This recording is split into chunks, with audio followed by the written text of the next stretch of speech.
The Dhammapada, Chapter 1, Yamakavaggo. Verse 1, Treasury of Truth. Mind precedes all knowables.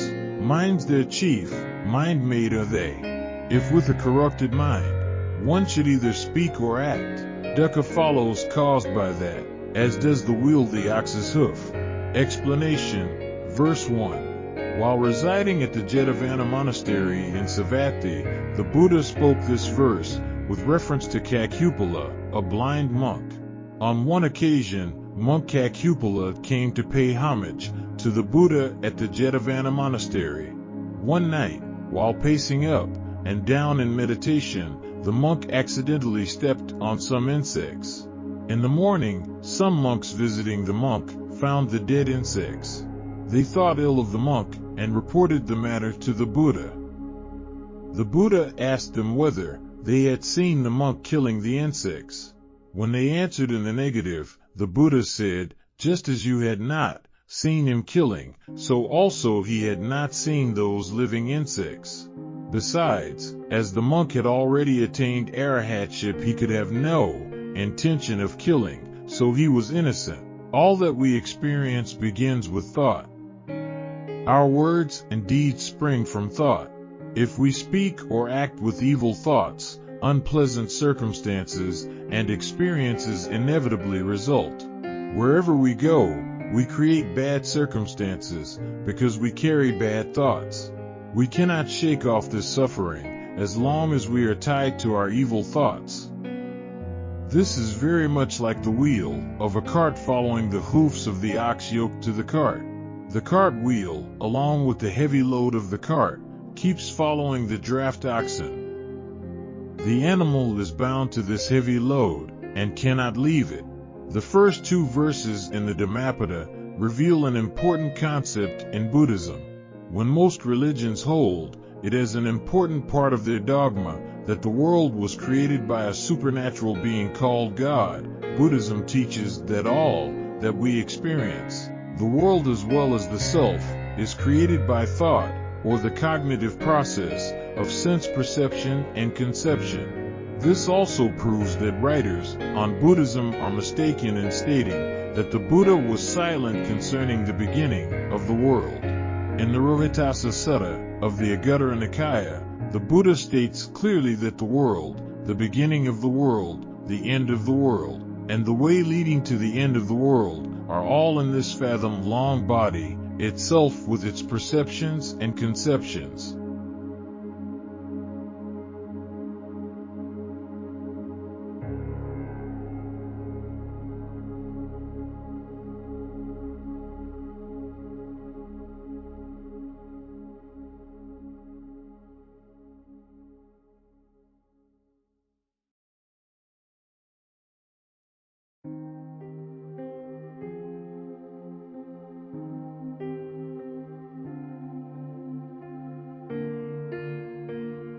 Verse 2. Happiness follows the doer of good. Mind precedes all knowables. Mind's their chief, mind-made are they. If with a clear and confident mind, one should speak and act, happiness follows caused by that, as one's shadow ne'er departing. Follow Ācāriya Buddharakkhita Translation, 1985. Explanation, Verse 2. While residing at the Jetavana Monastery in Savatthi, the Buddha spoke this verse, with reference to Manakwadali, a young Brahmin. Manakwadali was a young Brahmin, whose father, Adinapabhaka, was very miserly and never gave anything in charity. Even the gold ornaments for his only son were made by himself to save payment for workmanship.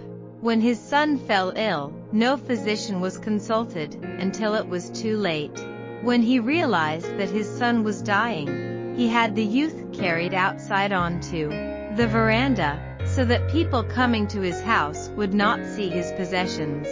All that man experiences springs out of his thoughts. If his thoughts are good, the words and deeds will also be good. The result of good thoughts, words and deeds will be happiness. This happiness never leaves the person whose thoughts are good. Happiness will always follow him like his shadow that never leaves him. How we experience our circumstances depends on the way we interpret them. If we interpret them in the wrong way, we experience suffering. If we interpret them in the right way, we experience happiness. In other words, our happiness or unhappiness depends on the way we think. Thought also creates circumstances in a futuristic sense. If we harbor ill will and speak or act with ill will, people will begin to hate us. We will be punished by society and the law. After death, we will also be reborn in a realm of suffering. Here, thought refers to karma, action, and experience refers to vipaka, consequences. The message finally conveyed by this pair of verses is, think wrong and suffer. Think right and be happy. This pair of verses was spoken by the Buddha to show the inevitable consequence, vipaka, of good and evil thought, karma. Man reaps what he has sown, both in the past and in the present. What he sows now, he reaps in the present and in the future. Man himself is responsible for his own happiness and misery. He creates his own hell and heaven. He is the architect of his own fate. What he makes he can unmake. Buddhism teaches the way to escape from suffering by understanding and using the law of cause and effect. Buddhism is very realistic and optimistic. Instead of blindly depending on unknown supernatural powers, hoping for happiness, Buddhism finds the true way to happiness realistically. Living in the mundane world, karma plays a significant role. It is both an agent and a consequence. However, the primary driving force behind its formation is the mind. Here, the mind refers to aspiration. The mind functions as a supreme commander, governing all actions. Therefore, the actions that lead to karmic results must pass through the close integration of three domains: body, speech, and mind. The body and speech simply carry out the commands of consciousness. Consciousness is one of the 8 consciousnesses and possesses great authority and power. All successes and failures, good and bad, virtue and sin, in life are created actively by it. It can be said that the mind creates all actions. Merit or demerit is solely produced by it. If one thinks evil thoughts that harm oneself and others, then it will lead the body and oral to engage in wicked deeds. Naturally, the result will be a tremendous and intense calamity. Like the acts of terrorism that occur daily worldwide, and there are countless other tragic incidents caused by human beings that cannot be fully described in words. Conversely, if one thinks virtuous thoughts, it will also drive the body and speech to create great benefits for oneself and others. Therefore, with these 2 weak and powerful forces, the Buddha has presented us with a very concrete image through the aspects of good and evil. Good or evil, both are actively created by the mind and eventually lead to results in accordance with the law of cause and effect, like a wheel following the footsteps of the pulling animal. Thus, we must carefully preserve the 3 karmas strictly, like soldiers guarding a fortress. If the defender of the fortress is negligent and unaware of the enemy's presence, the fortress will fall into the hands of the enemy, resulting in a disastrous outcome. Similarly, for practitioners, if they are careless in the realm of thoughts, the consequences can be extremely harmful for themselves and others. On the contrary, if we skillfully preserve the 3 karmas, especially the karma of intention, with strictness and diligence, the results will be very positive and beautiful. It is true with the saying, with pure intentions, the 3 karmas are always tranquil, resembling the Buddha's departure to the Western land. All that my self experiences springs out of my self thoughts. If my self-thoughts are good, the words and the deeds will also be good. The result of good thoughts, words and deeds will be happiness. This happiness will never leave the person whose thoughts are good. Happiness will always follow myself, like my self-shadow that never leaves myself.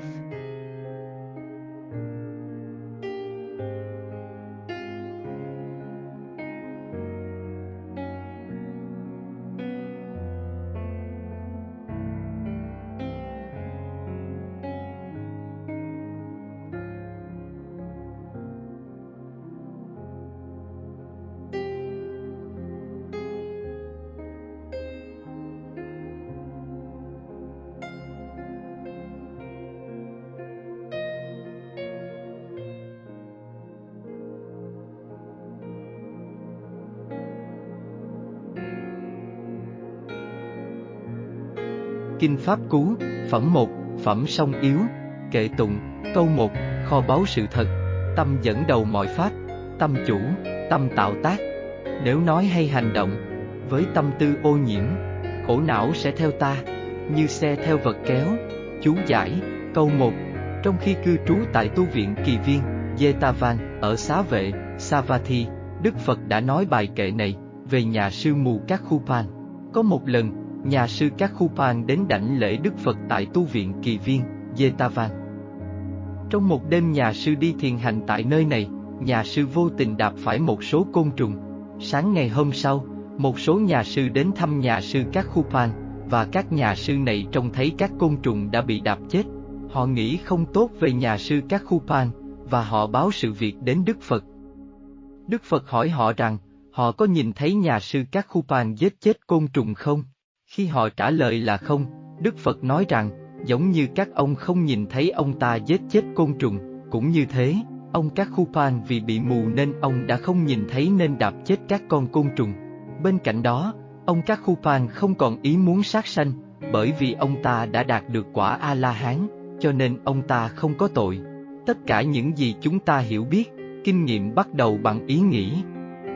Lời nói và hành động của chúng ta bắt nguồn từ ý nghĩ. Nếu chúng ta nói hoặc hành động với ý nghĩ độc ác, chắc chúng ta sẽ gặp hoàn cảnh không tốt, và kết quả là chúng ta phải gánh chịu sự đau khổ. Nếu chúng ta có ý nghĩ xấu, thì cho dù chúng ta đi đâu, chúng ta cũng sẽ gặp hoàn cảnh xấu. Nếu chúng ta tiếp tục có ý nghĩ xấu, đau khổ sẽ đi theo chúng ta. Điều này cũng giống như là bánh xe bò đi theo chân con bò kéo xe. Quả đúng như thế, bánh xe bò, cùng với cái xe bò chứa hàng nặng nề, sẽ cùng đi theo con bò kéo xe. Con bò đã bị ràng buộc với cái xe bò chứa hàng nặng nề, nên nó không thể tự do chạy nhảy được. Bài kệ đầu tiên trong Kinh Pháp Cú cho chúng ta thấy một khái niệm quan trọng trong đạo Phật, trong khi điều quan trọng trong giáo lý của nhiều tôn giáo khác, cho rằng thế giới được một vị thần linh siêu việt gọi là Thượng Đế tạo ra. Đạo Phật dạy rằng tất cả những gì chúng ta kinh nghiệm, hiểu biết về thế giới, cũng như về cá nhân chúng ta, được tạo ra bởi ý nghĩ, hoặc là bởi quá trình nhận thức, thí dụ như sự nhận biết qua giác quan và quan niệm. Điều này cũng chứng minh rằng, một số tác giả đã nhầm lẫn khi viết rằng Đức Phật đã im lặng khi có người hỏi Ngài về chỗ bắt đầu của thế giới. Bài Kinh Rohita trong Kinh Tăng Chi Bộ, Đức Phật có nói rõ ràng về thế giới, về chỗ bắt đầu của thế giới, và chỗ tận cùng của thế giới, và con đường đi đến chỗ tận cùng của thế giới. Tất cả nằm ở trong tấm thân, có chiều cao 1.8 mét này, qua sự nhận biết và quan niệm của chính chúng ta.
Kệ tụng, câu 2. Tâm dẫn đầu mọi pháp, tâm chủ, tâm tạo tác. Nếu nói hay hành động, với tâm tư thanh tịnh, hạnh phúc sẽ theo ta, như bóng không rời hình. Chú giải, câu 2. Khi trú tại tu viện Yatava ở Savatthi, Đức Phật nói đoạn kệ này, có liên quan đến Manakwadidadadadidi, một thanh niên, Bà La Môn. Makwadali là một thanh niên Bà La Môn có cha là Adinapaka, rất keo kiệt và không bao giờ làm từ thiện bất cứ thứ gì. Ngay cả những đồ trang sức bằng vàng cho đứa con trai duy nhất của ông cũng được ông làm. Khi con trai ông ngã bệnh, và khi anh nhận ra rằng con trai ông sắp chết, ông đã đưa thanh niên ra ngoài để hàng hiên, để những người đến nhà anh ta không nhìn thấy tài sản của mình. Tất cả những gì con người trải nghiệm đều bắt nguồn từ suy nghĩ của anh ta. Nếu anh ấy ý nghĩ tốt thì lời nói và việc làm cũng sẽ tốt. Các kết quả của những suy nghĩ, lời nói và hành động tốt sẽ là hạnh phúc. Hạnh phúc này không bao giờ rời bỏ người có suy nghĩ tốt. Hạnh phúc sẽ luôn theo anh như hình với bóng không bao giờ rời xa anh. Cách chúng ta trải nghiệm hoàn cảnh của mình phụ thuộc vào cách chúng ta diễn giải chúng. Nếu chúng ta giải thích chúng một cách sai lầm, chúng ta sẽ trải qua đau khổ. Nếu chúng ta giải thích chúng theo cách đúng đắn, chúng ta sẽ cảm nghiệm được hạnh phúc. Nói cách khác, hạnh phúc hay bất hạnh của chúng ta phụ thuộc vào cách chúng ta suy nghĩ. Suy nghĩ cũng tạo ra hoàn cảnh theo nghĩa tương lai. Nếu chúng ta ấp ủ ý chí và nói hoặc hành động với ác ý, mọi người sẽ bắt đầu ghét chúng ta sẽ bị xã hội và pháp luật trừng trị. Sau khi chết, chúng ta cũng sẽ tái sinh trong một cõi đau khổ. Ở đây, tư tưởng ám chỉ nghiệp, hành động, và kinh nghiệm ám chỉ hậu quả. Thông điệp cuối cùng mà cặp câu thơ này truyền tải là, nghĩ sai là đau khổ, nghĩ đúng là hạnh phúc. Đôi câu thơ này được nói bởi Đức Phật chỉ ra hậu quả tất yếu của điều thiện và ác niệm. Con người gặt hái những gì mình đã gieo trồng, cả trong quá khứ và hiện tại. Những gì anh ta gieo bây giờ, anh ta gặt hái trong hiện tại và tương lai. Bản thân con người chịu trách nhiệm về hạnh phúc và đau khổ của chính mình. Anh ta tạo ra địa ngục và thiên đường của riêng mình. Ông là kiến trúc sư của số phận của mình. Những gì anh ấy làm, anh ấy có thể hủy bỏ. Đạo Phật dạy con đường thoát khổ bằng cách hiểu và vận dụng luật nhân quả. Đạo Phật rất thực tế và lạc quan. Thay vì mù quáng trông chờ vào những năng lực siêu nhiên không biết để mong được hạnh phúc, Phật giáo tìm ra con đường hạnh phúc đích thực một cách thực tế. Sống trong thế giới tục đế, nghiệp lực đóng một vai trò rất quan trọng. Nó vừa là một tác nhân mà cũng vừa là một tác quả. Nhưng động lực chính thúc đẩy tạo thành là do tâm. Tâm ở đây, tức là tâm vọng. Tâm có công năng như một tướng soái chỉ huy toàn bộ. Vì vậy, những hành động được xuất phát tạo thành nghiệp quả, phải qua 3 lĩnh vực kết hợp chặt chẽ của thân, khẩu, ý. Thân và khẩu chỉ thi hành theo mệnh lệnh của ý thức. Ý thức là một trong 8 món tâm vương. Nó có vai quyền sức mạnh rất lớn. Mọi sự thành bại, tốt xấu, nên hư, đắc thất trong cuộc đời, đều do nó chủ động tạo thành. Nên nói, tâm tạo tác tất cả. Công hay tội đều do nó tạo ra. Nếu nó suy nghĩ điều ác tổn mình hại người, hại vật, thì nó sai khiến thân và miệng làm những điều xấu ác. Dĩ nhiên, kết quả sẽ là một tai hại khốc liệt vô cùng to lớn. Như những trường hợp khủng bố đã xảy ra nhan nhản hàng ngày khắp nơi trên thế giới, và đã có biết bao nhiêu chuyện thương tâm khác mà chính do con người tạo ra, thật không có bút mực nào kể cho hết được. Ngược lại, nếu nó suy nghĩ điều lành, thì cũng sẽ thúc đẩy thân và miệng gây nên những lợi ích cho mình và người rất lớn. Cho nên, cặp song yếu pháp cú trên, Đức Phật đã cho chúng ta một hình ảnh song hành rất cụ thể qua 2 phương diện thiện và ác. Thiện hay ác, đều do tâm chủ động tạo nghiệp và rồi đưa đến một kết quả đúng theo luật nhân quả, như bánh xe lăn theo chân con vật kéo xe. Qua đó, chúng ta phải cẩn trọng giữ gìn tam nghiệp một cách nghiêm khắc như những quân lính giữ thành. Nếu kẻ giữ thành lơ đễnh không cảnh giác quân giặc, thì thành trì sẽ bị mất về tay quân giặc và hậu quả rất tai hại. Cũng thế, người tu hành, nếu buông lung ở nơi tâm ý, thì hậu quả rất tai hại cho mình và người. Ngược lại, nếu chúng ta khéo gìn giữ tam nghiệp, nhất là ý nghiệp, một cách nghiêm nhặt, thì kết quả rất là tốt đẹp. Quả đúng với câu, tam nghiệp hằng thanh tịnh, đồng Phật vãng Tây Phương. Tất cả những gì con người trải qua đều bắt nguồn từ suy nghĩ của bản thân ta. Tâm mình thiện thì lời nói, việc làm cũng thiện. Kết quả của những suy nghĩ, lời nói và hành động tốt sẽ là hạnh phúc. Hạnh phúc này sẽ không bao giờ rời xa người có suy nghĩ tốt. Hạnh phúc sẽ luôn theo ta như bóng không rời ta.